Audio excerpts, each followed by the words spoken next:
안녕하세요 여러분. 잘 쉬고 오셨습니까? 이제 파트 1 챕터 3 강의를 진행하도록 하겠습니다. 이번 챕터 인공지능의 성능 평가입니다.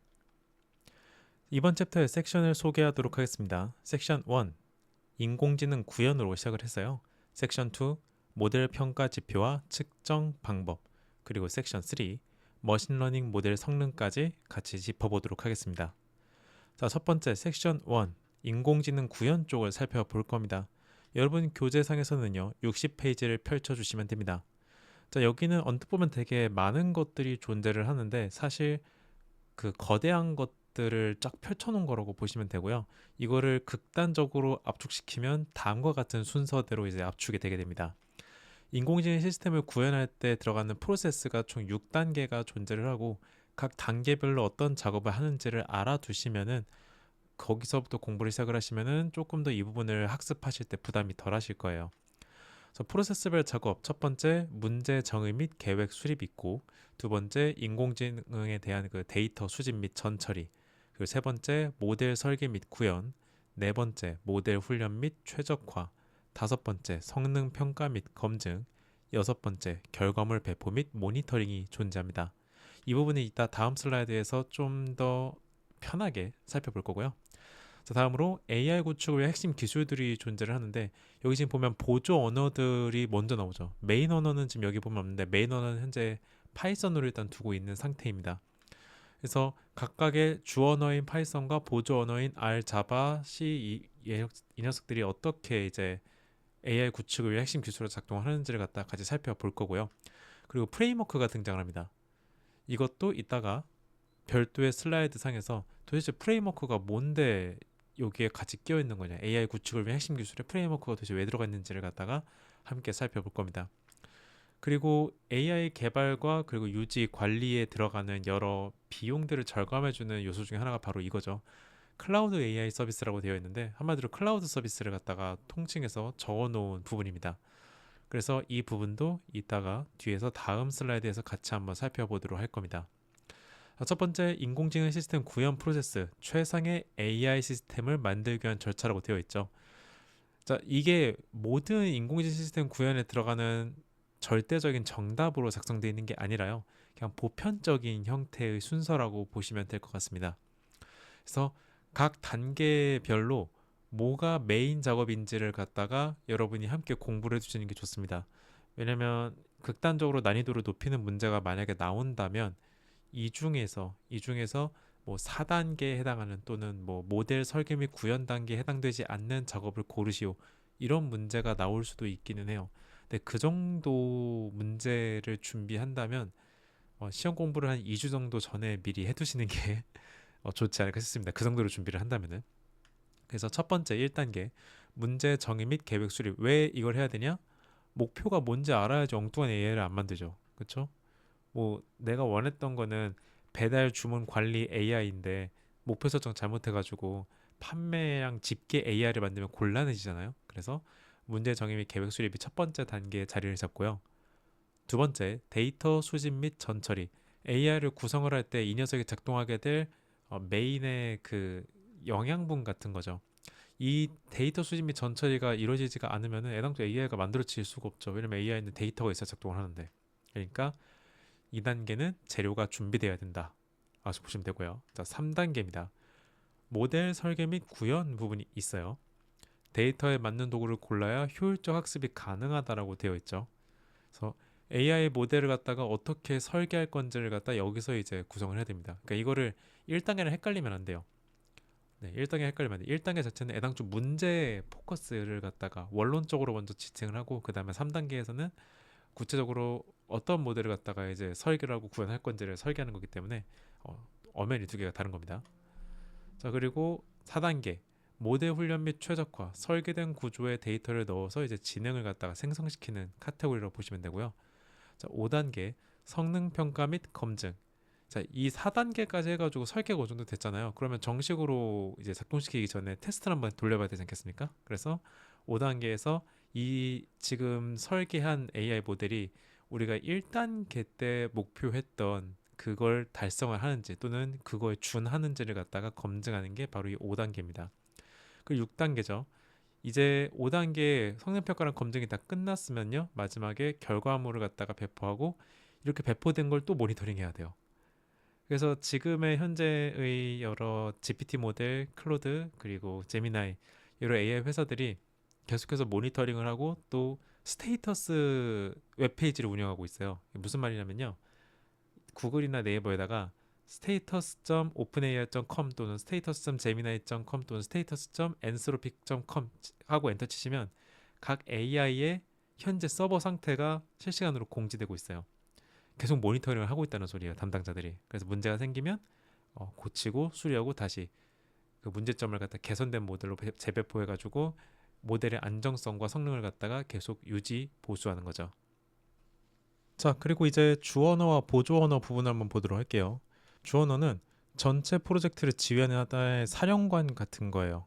그래서 복잡하게 막 이런 용도의 코드, 이런 용도의 코드, 이런 용도의 코드, 이런 형태를 보기보다는요, 그냥 문제 해결을 위한 논리에만 집중하게끔 하는 하나의 커다란 틀 같은 느낌이라고 봐주시면 되고, 자, 보조 언어 같은 경우에는요, 이제 주 언어의 느린 속도를 보완하는 엔진 같은 거라고 보시면 돼요.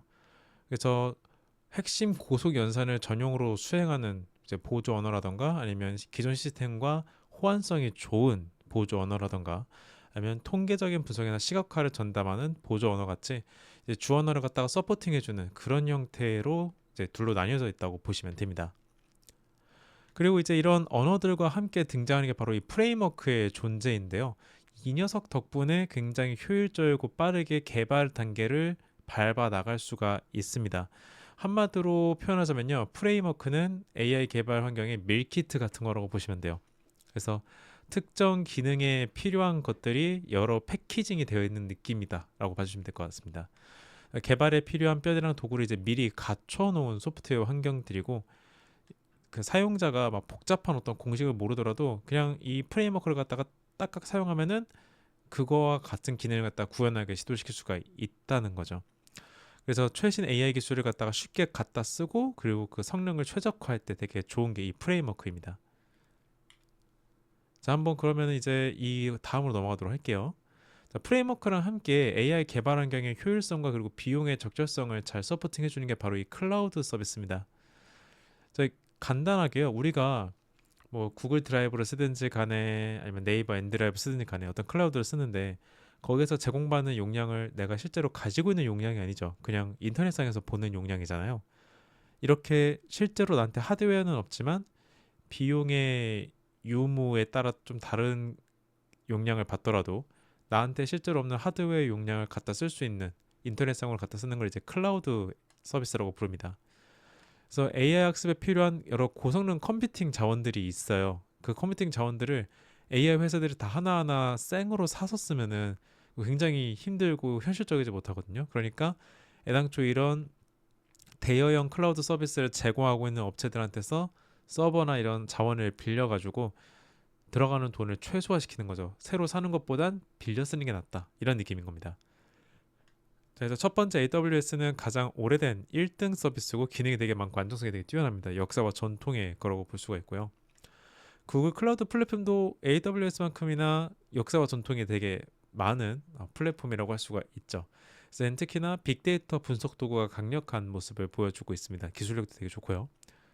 그리고 아자르 같은 경우는 윈도우 같은 마이크로소프트 제품들이랑 호환성이 되게 뛰어납니다. 왜냐? 마이크로소프트 거잖아요.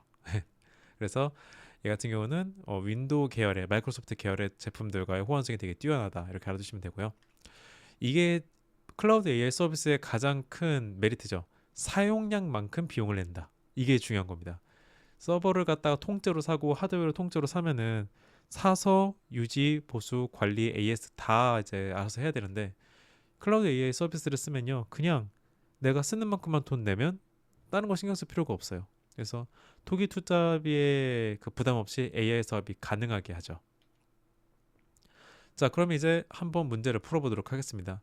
프레임워크를 갖다가 주제로 다뤄볼 거예요. 다음은 텐서플로우, 파이토치, 잭스와 같은 프레임워크의 장점을 설명한 것이다. 이 중 틀린 것을 고르시오라는 문제예요. 문제 한번 풀어보도록 하죠.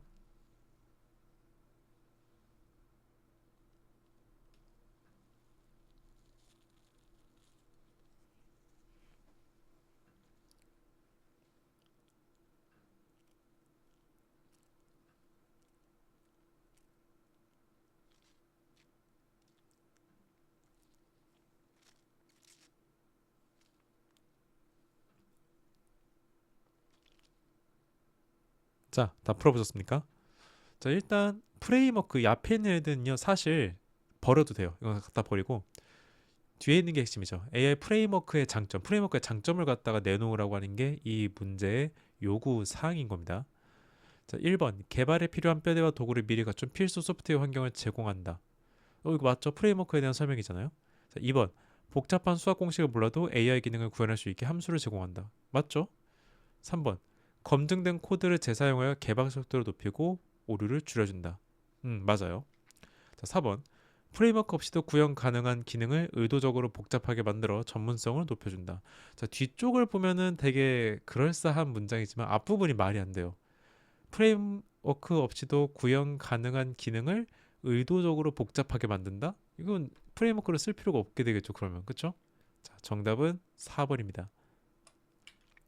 그래서 프레임워크는 개발을 단순화하고 효율화하는 것이 목적이고 복잡성을 추가하거나 의도적으로 어렵게 만든 건 애당초 프레임워크의 설계 철학과 정반대되는 겁니다. 그래서 알아두시면 되고요.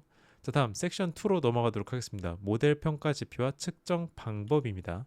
여러분 교재상에서는 69페이지를 펼쳐주시면 됩니다. 자, AI 모델의 평가 지표는 정확도, 정밀도, 재현율 그리고 이들을 통해서 계산하는 F1 점수와 그리고 혼돈 행렬이 존재를 합니다. 자, 이것들에 대해서 함께 좀 디테일하게 보도록 할게요. 여기서만 보면은 뭘 말하는 건지 헷갈릴 수가 있기 때문에 다음 슬라이드에서 정돈되어 있는 걸로 공부하는 게 낫습니다.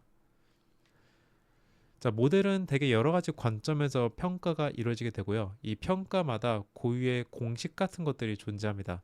이 식을 원래대로라면 그냥 지나가듯이 봐도 됐었는데 저 공식이 필요해질 것 같아요. 지금의 난이도 상승의 추세를 보면은 머지않아 정밀도를 계산하라고 하거나 재현율을 계산하라고 하지 않을까라고 예측이 됩니다.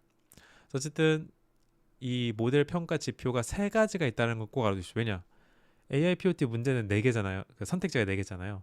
그럼 세 개 이거 집어넣어 놓고 비슷하게 생긴 거 하나 집어넣어 놓은 다음에 평가 지표가 아닌 것을 고르시오라는 문제가 나올 수도 있겠죠. 그렇기 때문에 세 가지 정확도, 정밀도, 재현율 알아두시면 되고요. 이거 네 가지를 갖다가 알아둡니다. TP, TN, FP, FN인데 어떤 약관이냐? 자, true, positive 맞다라고 했고 실제도 맞는 상황인 거예요. 가장 좋은 상황이죠.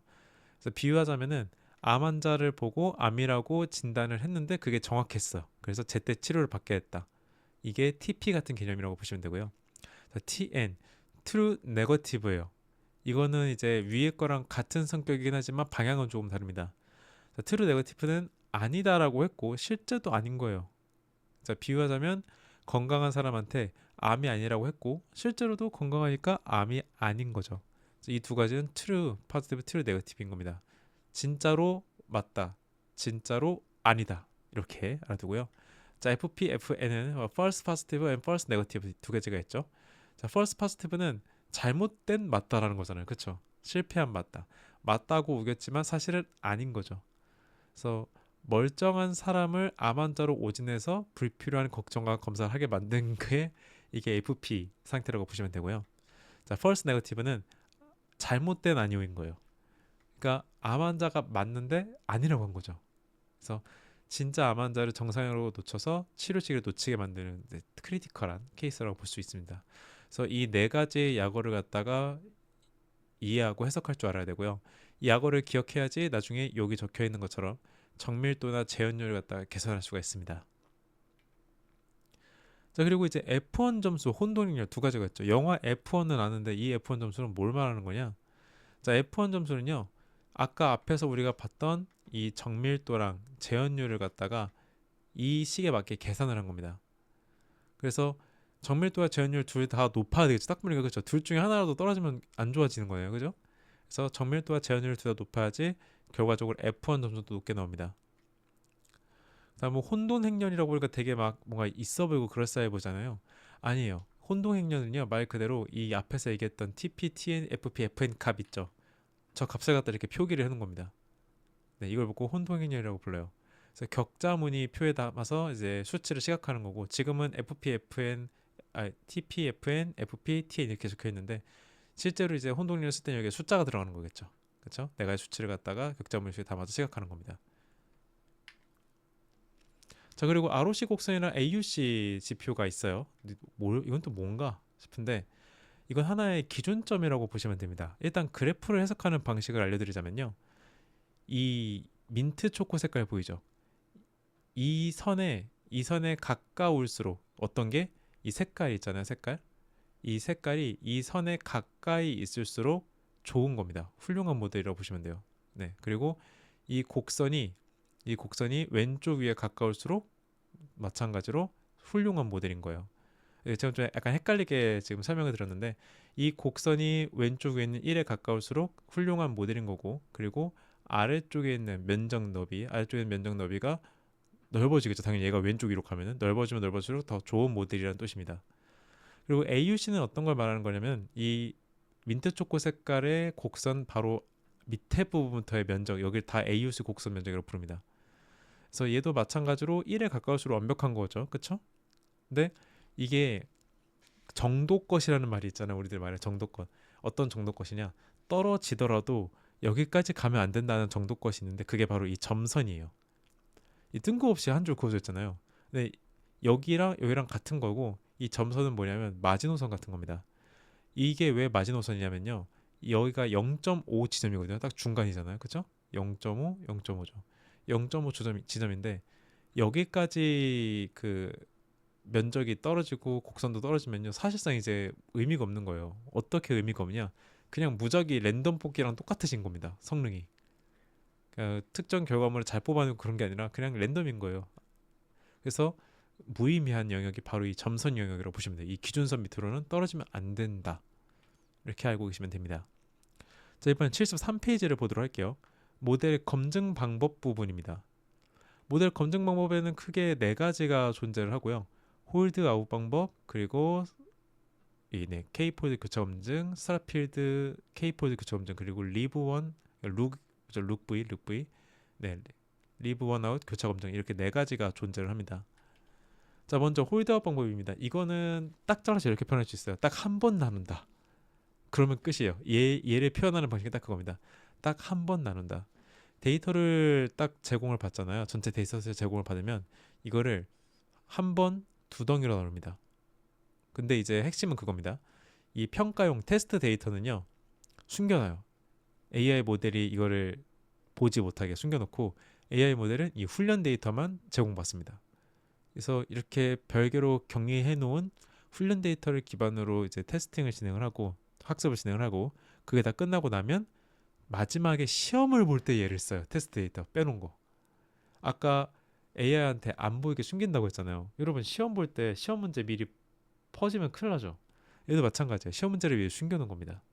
그래서 테스트 데이터 따로 빼놓은 테스트 데이터는 마지막에 가서 이제 쓰는 겁니다. 모델 평가할 때. 자, 그럼 K포드 교차 검증. 얘는 어떤 걸 말하는 거냐?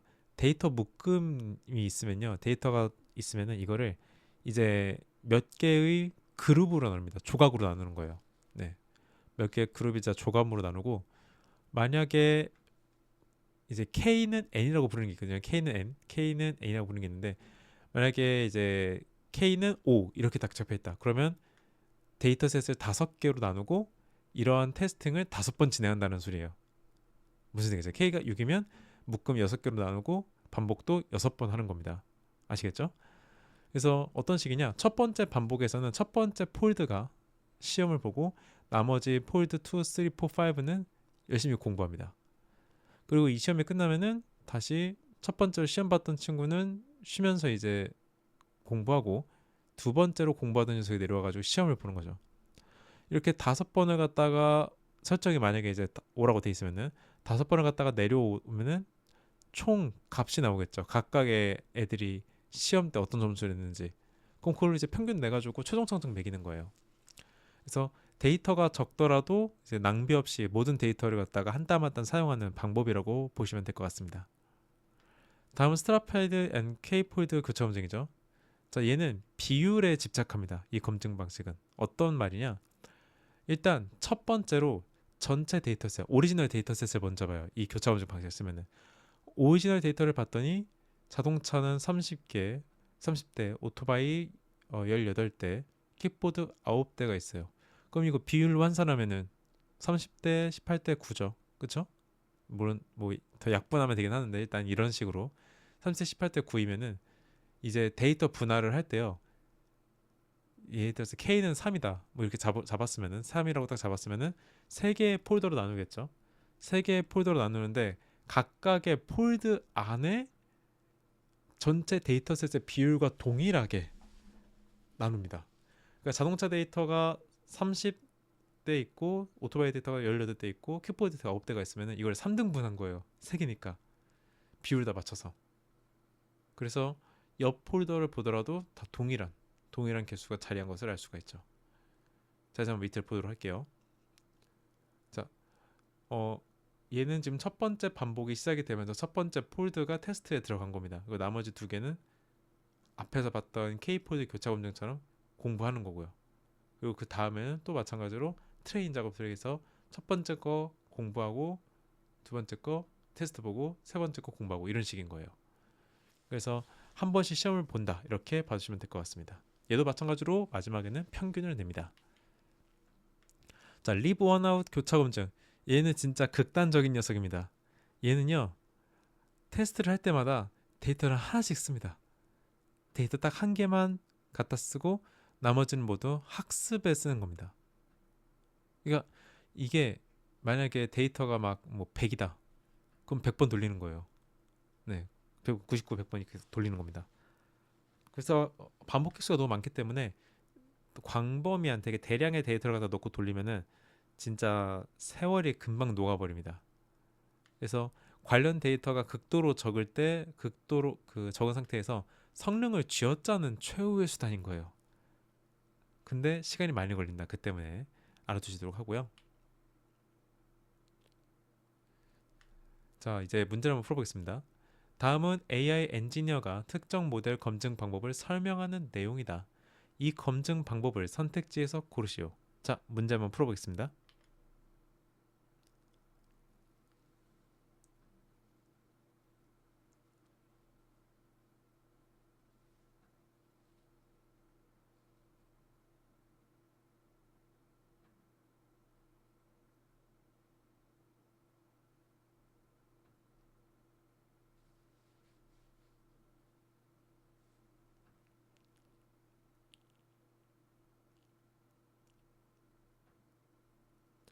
자, 다 풀어보셨죠? 일단 옳은 걸 고르는 거예요. 그죠? 뭐 특정 모델 검증 방법을 설명했고 그 검증 방법에 대한 설명을 옳은 걸 고르는 게 이 문제의 핵심입니다. 이 방법은 데이터를 K개의 폴드로 나누어 번갈아 가며 시험 보는 방식입니다. 예를 들어 5개 폴드로 나눴다면 1번 폴드가 시험 볼 때 나머지 4개 폴드는 공부하고 다음은 2번 폴드가 시험을 보죠. 이렇게 K번의 시험 점수를 평균 내어 최종 성적을 매기는 공정한 방식입니다. 데이터 양이 적을 때도 낭비 없이 모든 데이터를 학습에 활용할 수 있어요. 자, 일단 이름에서부터 굉장히 수상한 이제 K개의 폴드로 나눴다는 말 쓰죠. 그럼 들어본 것 같은데 여기서 K개의 폴드? 자, 일단 보기 해볼까요? 1번 홀드아웃 검증. 자, 홀드아웃 검증은 아까 앞에서 말씀드렸죠. 데이터를 딱 한 번 둘로 쪼갠다고. 그리고 이제 두 번째 부트스트랩 검증. 이거는 안 나왔던 것 같은데? 이건 패스하고요. 세 번째 K-폴드 교차 검증. 이거 뭔가 좀 수상하죠? 자, 네 번째 층화 샘플링 검증이라는 게 있습니다. 자, 답은 무엇일까요, 여러분? 딱 보니까. 자, 답은 3번 K-폴드 교차 검증입니다. 자, 설명 한번 볼게요. 데이터를 K개 폴드로 분할하여 순차적으로 테스트셋으로 사용하고 나머지를 훈련 데이터셋으로 사용하면 K번 반복 후 평균을 내는 방식은 K-폴드 교차 검증의 정의이다. 모든 데이터를 학습과 검증에 활용한다는 점이 핵심이다. 자, 일단 K번 반복하여 평균을 낸다라는 말에서부터 K-폴드 교차 검증이 먼저 머릿속에 떠올라야 돼요. 그래서 이 녀석의 답은 K번 반복하는 평균을 내는 방식이니까 K-폴드 교차 검증이다. 이렇게 알고 있으면 되고 그 1번 분에 그런 게 있어요. 홀드아웃 검증이라는 게 있었죠 그때. 자, 얘는 다시 말씀드리지만 데이터를 한 번만 훈련 테스트로 분할해서 1번으로 검증하는 거라고 했어요. 네, 그래서 이건 홀드아웃 검증과 K-폴드 검증은 헷갈리지 않도록 합니다. 자, 이제 섹션 3 머신러닝 모델 성능으로 가도록 하겠습니다. 자, 머신러닝 모델 성능의 기본 개념은 세 가지가 존재를 해요. 과소적합, 최적합, 그리고 과적합 세 가지가 존재하는데 자, 과소적합은 훈련이 부족한 초기 단계이기 때문에 모델의 예측값이 그냥 직행합니다.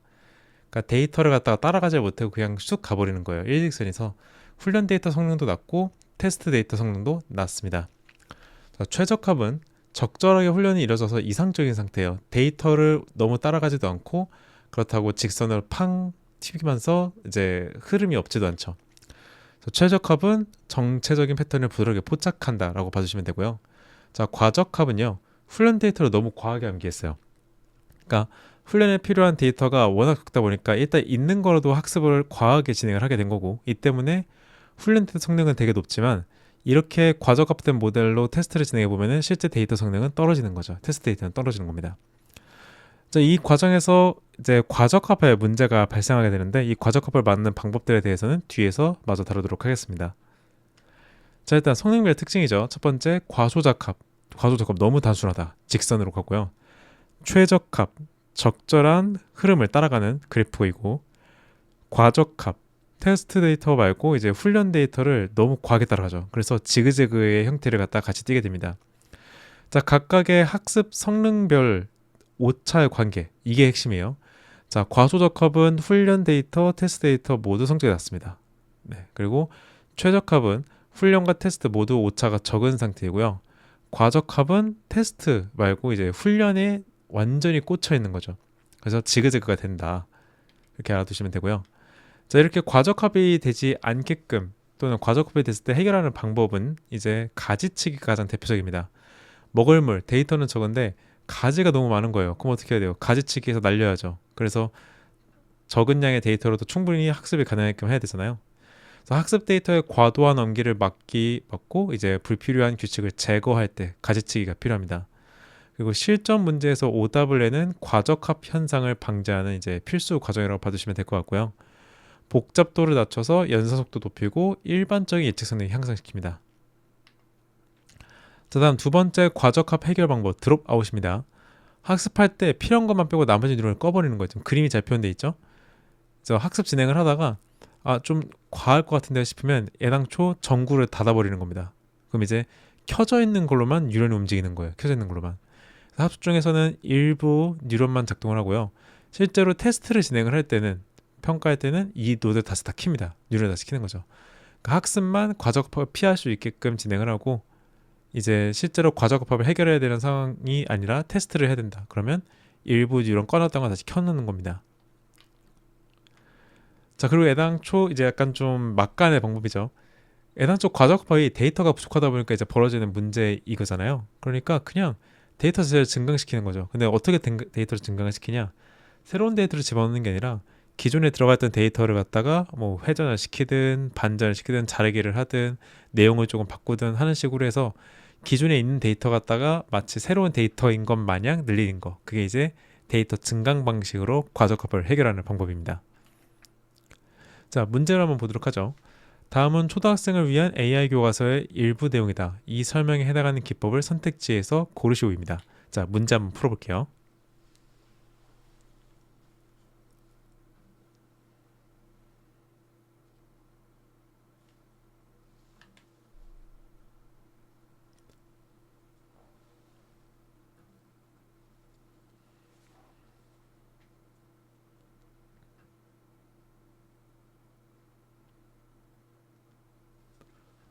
자, 아까 전에 이거 제가 클릭을 했는데 클릭이 안 됐었기 때문에 좀 일찍 끝낼게요. 이거는. 자, 다음은 초등학생을 위한 AI 교과서의 일부 내용이다. 이 설명에 해당하는 기법을 선택지에서 고르시오. 옳은 거 찾는 거네요. 과적합을 맞는 똑똑한 방법. 자, 그럼 과적합을 맞는 방법, 아까 우리가 배웠던 것 중에 하나가 답이 될 것 같아요. 학습 데이터의 과도한 암기를 막기 위해 불필요한 규칙을 제거한다. 자, 제거라고 했죠. 그리고 복잡도를 낮춰 연산 속도를 높이고 일반적인 예측 성능을 향상시킨다. 자, 뭔가를 갖다가 제거한다고 했고 복잡도를 떨어뜨린다고 했어요. 그럼 답은 1번 가지치기가 됩니다. 자, 설명을 보죠. 불필요한 규칙을 제거해서 복잡도를 낮추고 과적합을 방지하며 연산 속도를 향상시키는 방법은 가지치기다라고 되죠. 자, 제거한다는 말이 떴으면요, 일단 가지치기 바로 떠올려야 됩니다. 그래서 모델 구조에서 불필요한 부분을 잘라낸다. 모델에서 잘라낸다고 했죠. 그쵸? 데이터에 손을 대는 게 아니라 모델 구조에서 불필요한 걸 잘라낸다고 했기 때문에 이거는 가지치기가 될 수가 있습니다.